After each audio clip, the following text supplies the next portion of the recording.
마틴 루터가 쓴 대교리 문답서 1번에 신이 무엇이고 신을 섬기는 것이 무슨 뜻인지에 대해서 아주 명쾌하게 답을 하고 있습니다.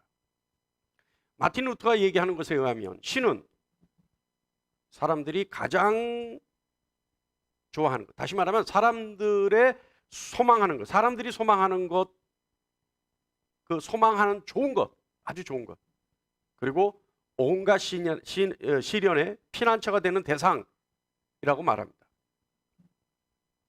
그래서 우리가 소망하는 좋은 것을 바라기 위해서 하나님께 기도하죠. 그죠? 우리는 하나님께 기도하잖아요. 소망하는 좋은 것을 바라기 위해서. 그래서 병을 낫게 해달라, 물질의 복을 달라, 좋은 사람을 만나게 해달라, 뭐 여러 가지 우리가 소망하는 가장 좋은 것을 하나님께 바라잖아요. 그러니까 하나님이 우리의 신인 거예요. 그리고 온갖 시련의 피난처. 그래서 우리 노건사님들 시련 속에 조금이라도 본인이 답답한 마음이 있거나 시련 속에 있다 할 때 뭐라 그래요? 아이고 아버지 그러잖아요. 그 아버지라는 거 왜 불러요? 왜 아버지 그러죠? 아이고 하나님, 아이고 아버지 이런 식으로 얘기하잖아요. 왜요? 그분이 피난처고 그분으로부터 도움의 손길이 올 거라고 생각하고 있기 때문에 그런 소리를 하는 거예요. 그러니까 신은 뭐예요? 신은 내가 소망하는 좋은 것을 줄 수 있는 분이고 내가 시련 중에 피난할 수 있는 피난처고 도움의 손길이다 라고 생각하는 그분이 신인 겁니다. 자, 그렇다면 마틴 루터는 또 얘기해요. 신을 섬긴다는 것은 무슨 뜻이냐? 무엇을 뜻하느냐? 신을 섬긴다는 것은 신이라는 대상을 진심으로 믿고 신뢰하는 것을 말한다라고 얘기합니다. 그리고 덧붙여서 사람의 마음의 믿음과 신뢰가 신을 만들고 우상을 만들 수 있다라고 얘기합니다. 자, 그러면서 마틴 루터 얘기해요. 어떤 사람에게 바른 믿음과 바른 신뢰가 있다면 그 사람의 신은 바른 신, 다시 말하면 하나님이다. 그러나 반대로 어떤 사람에게 바르지 못한 믿음과 바르지 못한 신뢰가 있다면 그 사람의 신은 바르지 못한 신이다. 다시 말하면 우상이다라고 하는 겁니다. 여러분, 이거 굉장히 중요해요. 그래서 제가 지금 미국의 그 목사님 이름이 생각이 안 나는데 그 목사님이 벌써 진작에 한 100년 전에 한 얘기가 있어요. 전 세계적으로 우상이 가장 심하게 섬겨지는 시간이 주일날 오전이다 라고 얘기해요. 무슨 뜻이에요? 주일날 오전에 우리 뭘 해요? 세계의 모든 교회가 예배를 하죠. 그런데 그 목사님이 뭐라고 얘기하냐면 그 시간이 세상에서 가장 우상을 많이 섬기는 시간이다. 이게 뭐예요? 지금 마틴 루터가 하는 얘기하고 똑같은 거예요. 바르지 못한 신, 그러니까 바르지 못한 믿음과 바르지 못한 신뢰를 가지고 있는 사람은 그 신은 바르지 못한 신이기 때문에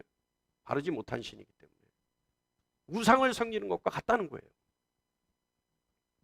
우리가 하나님을 믿느냐 우상을 따르느냐는 우리 자신이 어떤 믿음과 어떤 신뢰를 가지고 있느냐에 의해 좌우된다는 겁니다.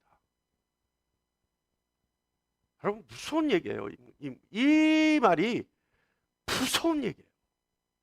내 안에 있는 나의 믿음과 신뢰가 내가 신이라고 생각하는 그 대상에 대한 나의 믿음과 신뢰가 과연 바르냐 바르지 않느냐에 따라서 나는 하나님을 믿느냐 우상을 섬기느냐가 좌지우지된다는 거예요. 좌우된다는 거예요. 그래서 마틴 루터는 얘기합니다. 하나님이 반드시 지키라는 십계명 제1계명에 너는 나 외에 다른 신을 내게 두지 말라 라고 하는 명령이 이것이다라는 거예요. 그러니까 하나님을 섬기는 것이 중요한 게 아니라 우리가 하나님이라고 하나님을 믿는다라고 하는 것이 중요한 게 아니라 그 하나님이 어떤 분인지를 알고 섬기는 것이 중요하다는 거예요. 사랑하는 여러분, 바른 믿음과 신뢰를 가지기 위해서는 몇 가지 필요한 것이 있습니다. 하나님에 대한 지식이 정확해야 합니다. 다시 말하면 하나님의 성품을 정확하게 알아야 합니다.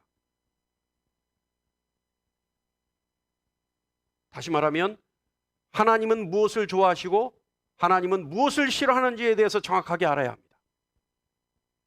또한 하나님의 의지를 정확하게 알아야 합니다.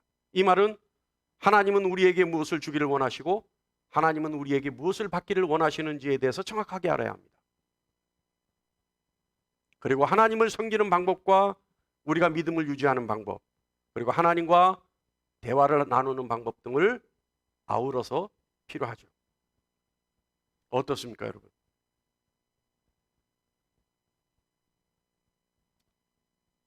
우리의 믿음은, 우리의 하나님에 대한 신뢰는 바른 믿음, 바른 신뢰입니까?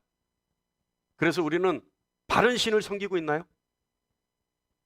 그래서 바른 신을 우리가 예배하고 있나요? 좀 전에 얘기했죠. 바른 신을 섬기기 위해서는 그분의 성품을 정확하게 알아야 해요. 그래서 그분이 무엇을 좋아하는지 싫어하는지를 정확하게 알아야 해요. 그리고 그분의 의지가 어떤 것인지를 정확하게 알아야 해요. 그래서 그분이 우리에게 무엇을 주기를 원하시는지 또는 우리에게 무엇을 받기를 원하시는지 정확하게 알아야 된다는 겁니다. 오늘 본문 말씀을 통해서 우리는 바른 믿음과 바른 신뢰를 가지고 있는지에 대해서 점검하는 귀한 시간이 됐으면 좋겠습니다. 아멘. 12절 말씀을 보겠습니다.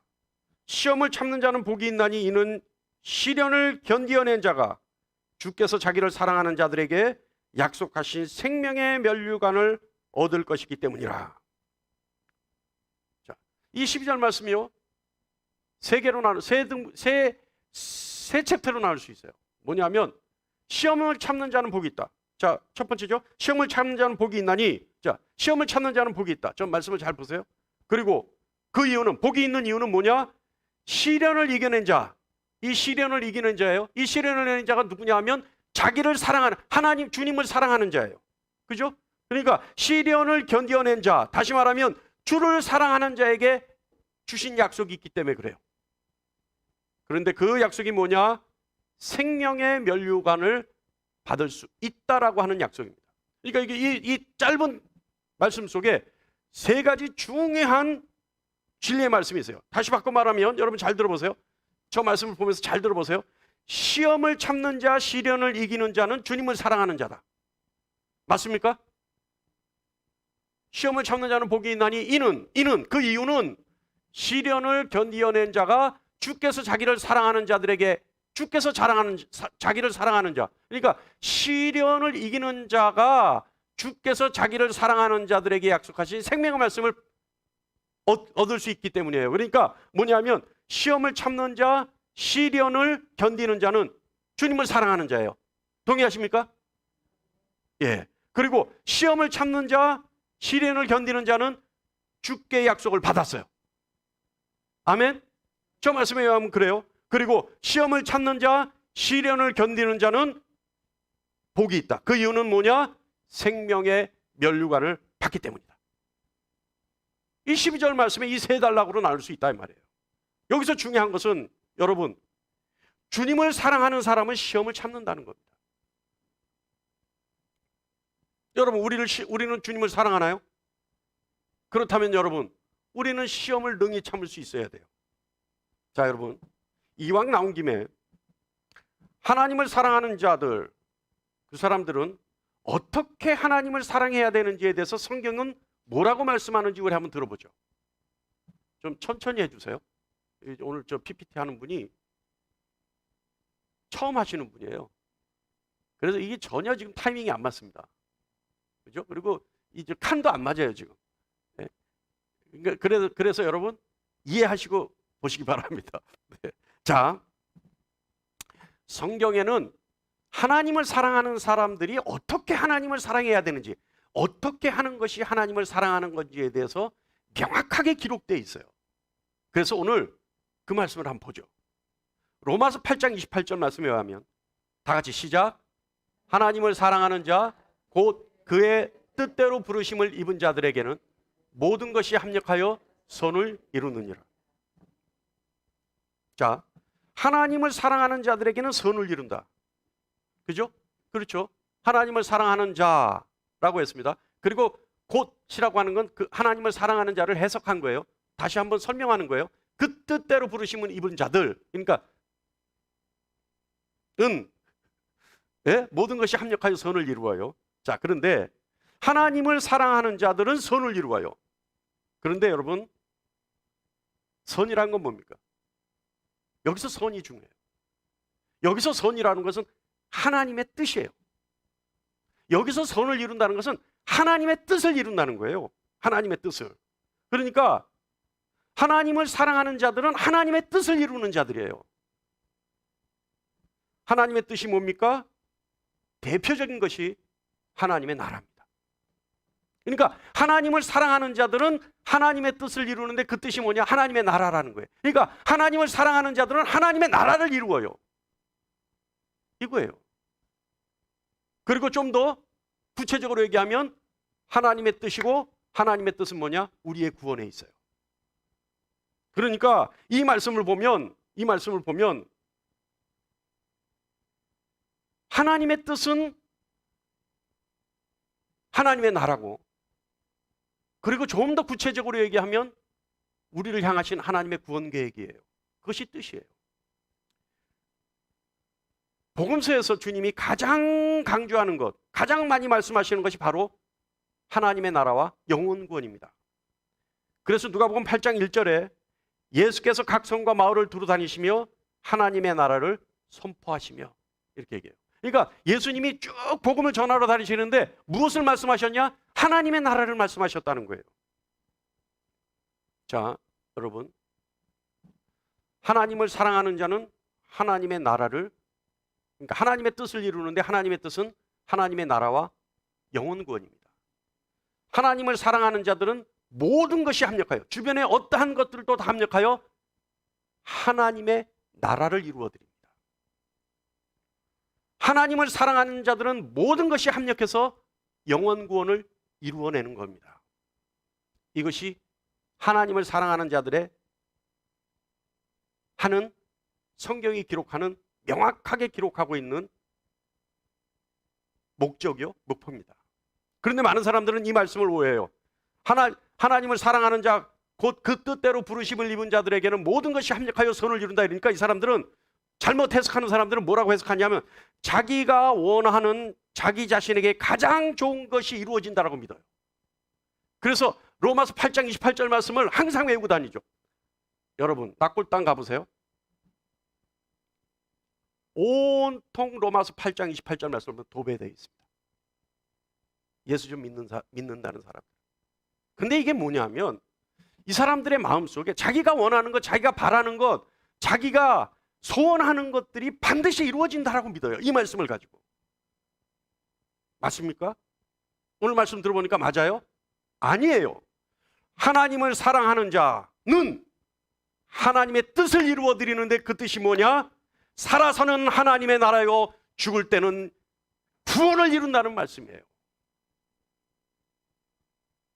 자, 첫 번째, 하나님을 사랑하는 자들은 하나님의 뜻을 이룬다. 두 번째요, 요한일서 4장 21절에 하나님을 사랑하는 자는 또한 그 형제를 사랑할지니라. 하나님을 사랑하는 자들은요, 형제를 사랑해요. 그러니까 이거는요, 사랑할지니라 라고 말씀하시니까 뭐냐 하면 뭐예요? 명령이에요. 왜 명령해요? 사랑하기 힘들기 때문에 명령하는 거예요. 그러니까 억지로라도 사랑해라 라는 거예요. 그러니까 하나님을 사랑하는 자는 형제를 무슨 일이 있어도 사랑해라. 형제를 사랑하지 못한다면 하나님을 사랑하는 것이 모순이다라는 얘기입니다. 어불성설이라는 얘기죠. 하나님을 사랑한다면 반드시 너는 형제를 사랑하라. 자, 그렇다면 여러분, 누가 형제입니까? 여기가 중요해요. 누가 형제예요? 마태복음 12장 50절 말씀 보면 누구든지 하늘에 계신 내 아버지 뜻대로 하는 자가 내 형제요, 자매요, 어머니니라. 주님 말씀하시는 거예요. 그러니까 누가 형제예요?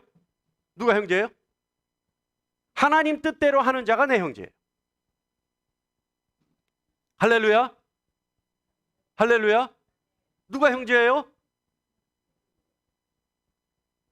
하나님 뜻대로 행하는 자가 내 형제예요. 우리 그 PPT 지금 봉사하고 있는 분을 위해서 박수 한번 쳐주시죠. 뭔가 열심히 하고 있는 것 같은데 타이밍은 하나도 안 맞아 지금.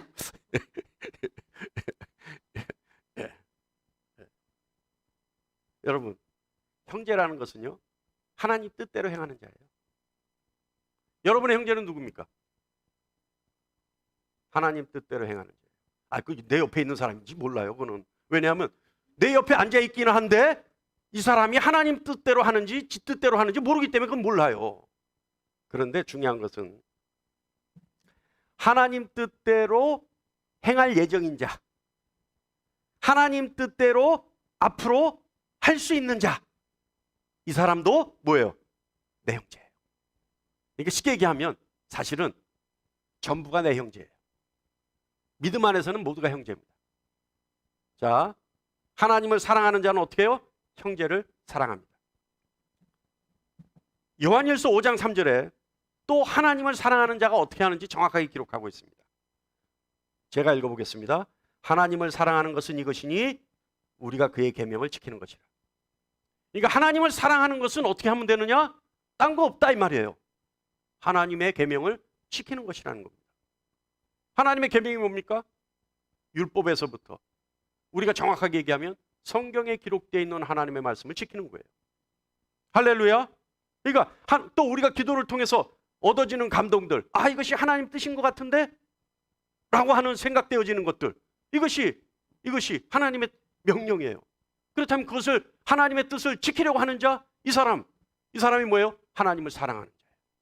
그런데 여러분, 우리가 기도할 때 퍼뜩 생각나는 것 중에 어떤 분들은, 기도한 분들은 그래요.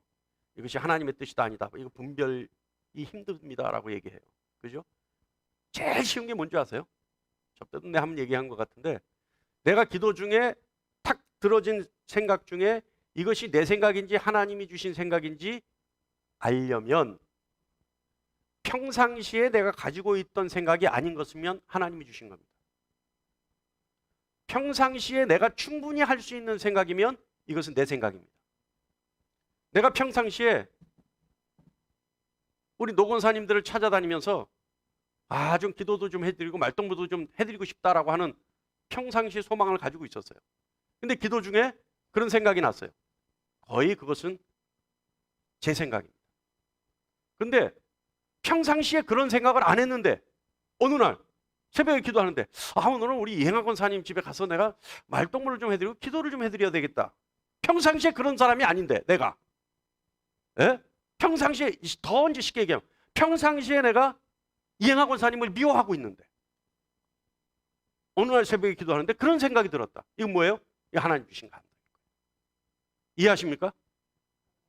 이해하십니까? 할렐루야. 자, 그런 사람들이 그렇게 해서 하나님의 명령을 따르려고 하는 사람들, 이 사람들이 하나님을 사랑하는 사람들이라는 겁니다.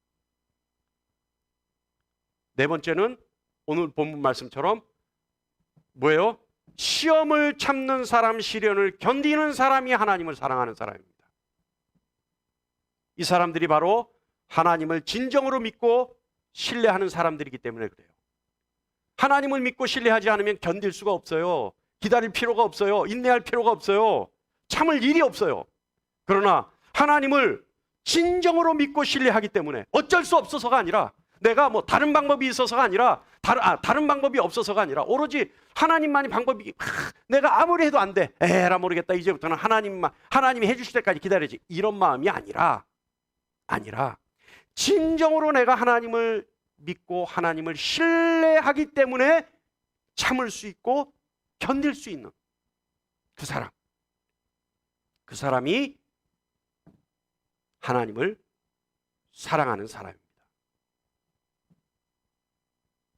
사랑하는 여러분, 하나님을 사랑한다는 것은요, 물질로 행위로 하는 것이 아닙니다. 다시 말하면 하나님께 교회를 통해 온갖 헌금을 많이 한다고 해서 하나님을 사랑하는 것이 아닙니다. 또한 교회와 사회에 헌신과 봉사를 많이 한다고 해서 하나님을 사랑하는 것이 아닙니다. 물론 교회에 헌금 많이 하면 교회와 목사 좋겠죠. 그죠? 우리 교회도 헌금 강조해서 그것이 하나님을 사랑하는 신앙인의 도리라고 제가 거짓말로 강조하면 얼마나 좋겠습니까? 그러면 여러분 헌금도 많이 할 거고, 제가 그것을 거짓으로 계속 강조하면 여러분 어때요? 헌금 많이 할 거고, 헌금 많이 하면 교회도 좀 편하고, 예? 헌신자들, 봉사자들에게 적당한 사례비도 줄 수 있고, 저도 좀 사례 좀 받아가서 편할 거 아니에요? 좋을 거 아니에요? 그러나 여러분, 목사가 교회가 편하자고 거짓말을 할 수 있습니까? 거짓말 할 수 없어요. 여러분, 교회를 통해 하나님께 헌금한다고 생각하는 것, 교회를 통해 하나님께 헌금 많이 하는 것이 하나님을 사랑하는 것이라고 생각하는 것, 절대 아니에요. 절대 아니에요. 하나님을 사랑하기 때문에 교회 헌신하고, 하나님을 사랑하기 때문에 세상에 나가 봉사하는 것, 그것이 하나님 사랑하는 것이냐? 아니라는 말이에요. 아니에요. 물질을 많이 드림으로 하나님을 사랑하고, 행위로서 헌신과 봉사를 많이 하는 것을 하나님 사랑한다고 착각하는 사람들에게 하나님은 경고하셔요. 제 말이 아니에요, 여러분. 하나님의 말씀이에요. 경고하셔요. 이사야서 1장 11절로 12절 말씀에 있습니다. 이거 PPT 좀 안 뜹니까? 이거 좀 다 같이 한번 읽었으면 좋겠는데요. 노력해 주시고요. 제가 먼저 읽겠습니다. 여호와께서 말씀하시되, 하나님 말씀하셨어요. 뭐라고 말씀하시냐? 너희의 무수한 재물이 내게 무엇이 유익하뇨? 나는 수양의 번제와 살찐 짐승의 기름에 배불렀고, 나는 수송아지나 어린 양이나 수렴수의 피를 기뻐하지 아니하노라. 너희가 내 앞에 보이러 오니 이것을 누가 너희에게 요구하였느냐? 내 마당만 밟을 뿐이니라. 아멘. 아멘. 참, 송영춘 목사 답답한 목사입니다. 이런 말씀할 필요가 없는데, 그죠? 물질 많이 하는 거 사랑하는 거 아니야. 당신들이 교회 와서 헌신 봉사하는 거, 사회에서 헌신 봉사하는 거 절대 하나님을 사랑하는 거라고 착각하면 안 돼. 굳이 이럴 필요 뭐 있어요? 가만히 입 다물고 있으면 헌신 많이 하고 봉사 많이 하고 헌금 많이 할 텐데, 굳이 그것이 아니라고 얘기할 필요가 뭐 있겠어요? 그러나 여러분, 조금 전에 얘기했지 않습니까? 교회 편하자고 목사 편하자고 거짓말 할 수는 없잖아요. 하나님을 사랑한다면 이렇게 해야 돼요, 여러분. 나를 통해 하나님의 뜻이 이루어지기를 원하고 노력해야 합니다. 아멘. 하나님의 뜻이 뭐예요? 하나님의 나라예요. 그것이 이루어지기를 노력하고 기도하고 원하는 것, 이것이 하나님을 사랑하는 겁니다. 하나님을 사랑한다면 형제를, 이웃을 사랑하는 겁니다. 하나님을 사랑한다면 하나님의 계명을 지키는 겁니다. 하나님을 사랑한다면 하나님을 믿고 신뢰해서 시험을 참고 시련을 견디는 겁니다. 성경은 하나님을 사랑한다면 이렇게 하라는 거예요. 그 외의 것은 하나님을 사랑하는 것이 아니라는 겁니다. 그 외의 것을 가지고 하나님을 사랑한다고 착각하면 너희는 내게 보이러 왔을 뿐이고 내 마당만 밟았을 뿐이라고 하나님은 말씀하십니다. 진정으로 하나님을 사랑하는 여러분 되시기를 간절히 축원합니다. 자, 이제 13절이에요. 13절 여기 중요해요. 13절 우리 말씀 다 같이 성경 찾으셨으니까 한번 볼까요? 시작. 사람이 시험을 받을 때 내가 하나님께 시험을 받는다 하지 말지니 하나님은 악에게 시험을 받지도 아니하시고 친히 아무도 시험하지 아니하시느니라. 야, 이제 골치 아픕니다. 갑자기 골치 아파졌어요. 왜요? 하나님은요, 누구에게 시험 받지도 않고 시험하지도 않으신다고 성경은 기록하고 있어요. 자, 그럼 시험은 뭐냐? 유혹, 시련, 이 두 가지를 시험이라고 얘기합니다. 자, 좀 이따 이제 설명할게요. 자, 근데 야고보는 얘기해요. 하나님께 시험 받는다 하지 말라. 왜냐하면 하나님은 시험 받지도 않으실 뿐더러 사람을 시험하지도 않으신다. 그렇다면 사람들이 왜 시험 받는다고 얘기할까요? 왜 나는 하나님께 시험 받았어라고 얘기할까요? 왜 그럴까요? 14절에 그 답을 얘기하고 있어요. 오직 각 사람이 시험을 받는 것은 자기 욕심에 끌려 미혹됨이니 라고 얘기합니다.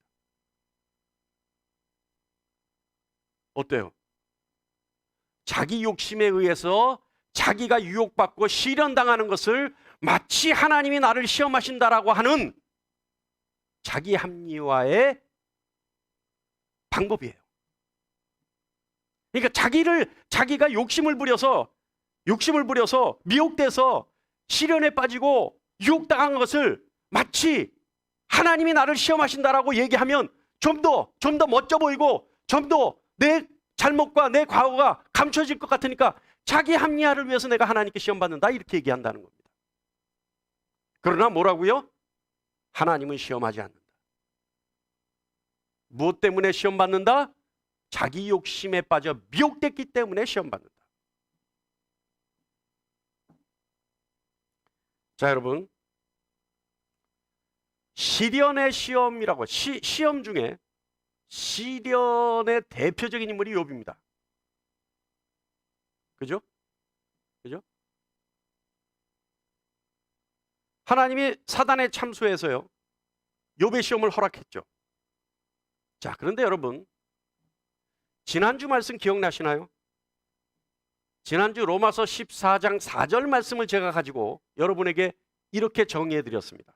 뭐라고 했냐면, 하나님께 속한 사람은 세상의 판단을 받지 않는다. 여기서 세상은 사단입니다. 같이 생각하셔도 좋습니다.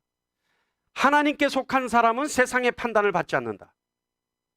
그러면서 뭐라고 얘기했냐면, 설사 그 사람이 세상, 다시 말하면 사단이 그 사람을 판단했다 하더라도 하나님은 사단의 판단을 인정하지 않으신다. 기억나십니까? 지난주 나눴던 말씀이에요. 그러니까 하나님께 속한 사람은 세상의 판단을 받지 않아요. 그런데 혹여 세상이 그 사람을 판단했다 하더라도 하나님은 그 판단을 동의하지도 않으시고 인정하지도 않으세요. 이해하십니까? 기억나시죠? 자, 욥의 시험은요, 하나님이 사단의 판단, 다시 말하면 사단의 정죄를 인정하지 않으신 결과입니다. 야, 이거 헷갈리죠?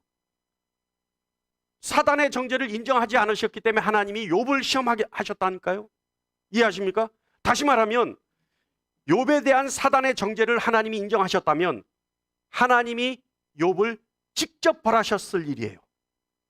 그런데 하나님이 욥에 대한 사단의 정죄를 인정하지 않으셨기 때문에 사단에게 내가 좋을 대로 해보라고 맡기신 겁니다. 이해하십니까? 할렐루야. 이 역설적인 이 논리를 이해하세요?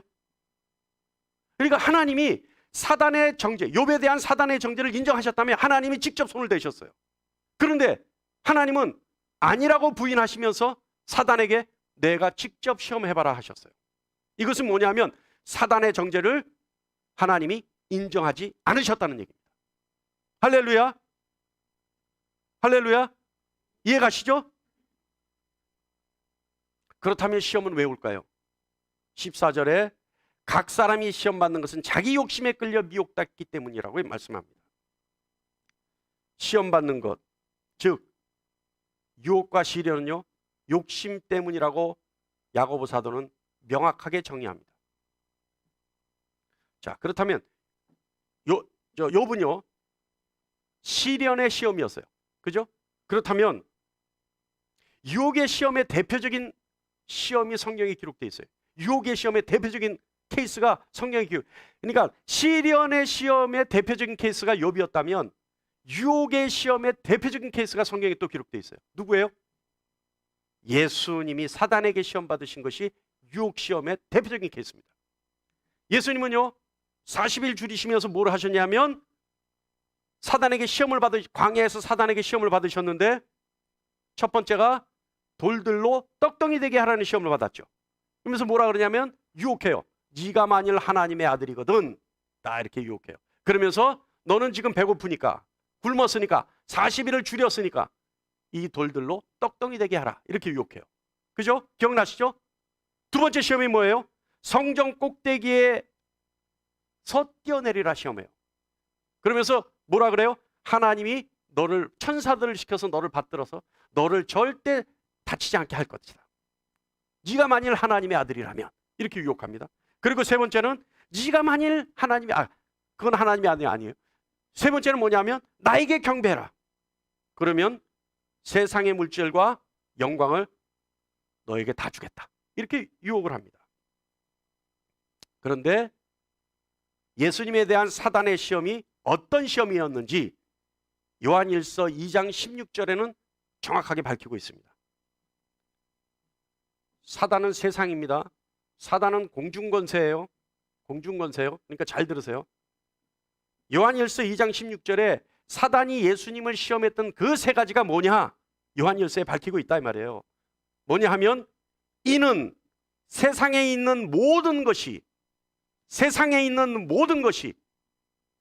육신의 정욕과 안목의 정욕과 이생의 자랑이니 다 아버지께로부터 온 것이 아니요 세상으로부터 온 것이라. 그러니까 세상에 있는 대표적인 것이 뭐냐? 육신의 정욕, 안목의 정욕, 이생의 자랑이에요. 자, 그렇다면 예수님을 시험했던 사단의 세 가지가 과연 육신의 정욕, 안목의 정욕, 이생의 자랑인지 한번 볼까요? 자, 육신의 정욕 시험하기 위해서 사단은 뭐라고 했느냐? 예수님께 돌들로 떡덩이 되게 하라 시험했습니다. 그죠? 왜냐하면 육신의 정욕 아니에요. 예수님이 지금 굶주렸단 말이에요. 배고프단 말이에요. 돌도 씹어먹을 수 있는 젊은 나이에 내가 만일 하나님의 아들이라면 너는 줄이고 배고프니까 이 돌들로 떡덩이 되게 하는 것은 아무것도 아니니까 한번 해서 먹어봐라. 이거예요. 육신의 정욕. 두 번째 시험이 뭐였어요? 안목의 정욕이에요. 안목의 정욕. 근데 두 번째 시험이 뭐였어요? 성전 꼭대기에서 뛰어내리면 하나님이 너를 받들어 받쳐줄 거야. 그럼 너는 안 다칠 거야. 네가 만일 하나님의 아들이라면 그렇게 할 거야. 어때요, 여러분? 안목의 정욕이에요. 이게 왜 안목의 정욕이냐? 주님 대답이 그거였어요.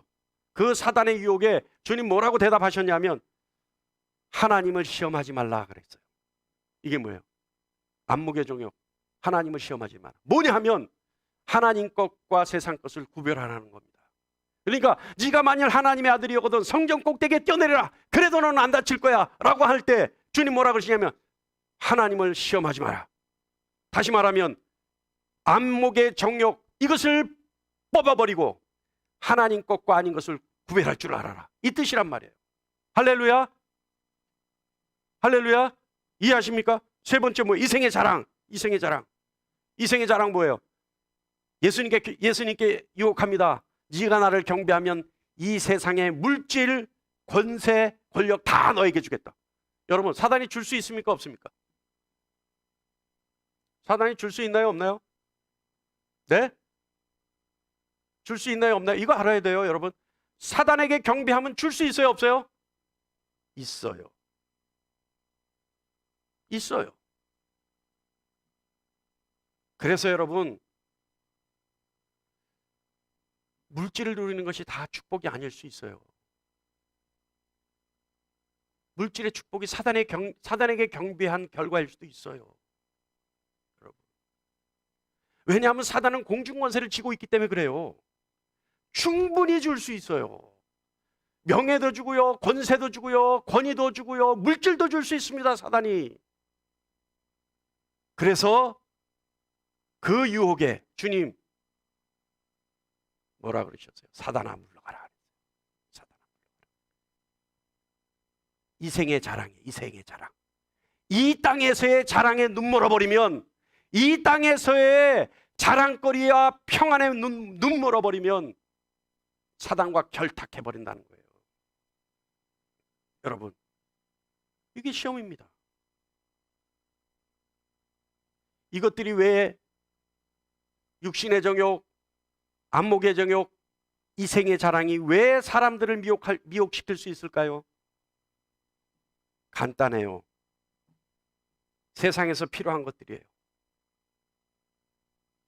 그리고 화려하고 손으로 잡을 것 같이 보이는 것들이기 때문에 그래요. 손을 뻗으면 잡을 수 있을 것 같이, 그리고 인간의 본성을 자극하는 것이기 때문에 그렇습니다. 인간의 본성이 어때요? 하나님처럼 되고 싶은 거예요. 그거를 자극하니까 사단이 내게 경배만 하면 내가 너 하나님처럼 해줄게. 물질도 팡팡 쓸 수 있게 해주고, 물질도 마음껏 누릴 수 있게 해주고, 권세도 누릴 수 있게 해주고, 명예도 가질 수 있게 해주고, 권위 있는 자리에 올려줄게. 나에게 경배만 해. 그래서 야고보 사도는 17절에 말합니다. 16절 먼저 볼까요? 내 사랑하는 형제들아, 그것들에게 속지 마라. 그러한 것들로 속지 마라. 17절 말씀하죠. 온갖 좋은 은사와 온전한 선물이 다 위로부터 빛들의 아버지께로부터 내려오나니 그는 변함도 없으시고 회전하는 그림자도 없으시니라. 사랑하는 성도 여러분, 오직 유익한 것은 하나님 아버지께만 있습니다. 그렇기 때문에 유혹과 시련을 이기고 견디면서 하나님만 바라봐야 합니다. 할렐루야, 할렐루야. 야고보 사도는 말합니다. 내 사랑하는 형제들아, 속지 말라.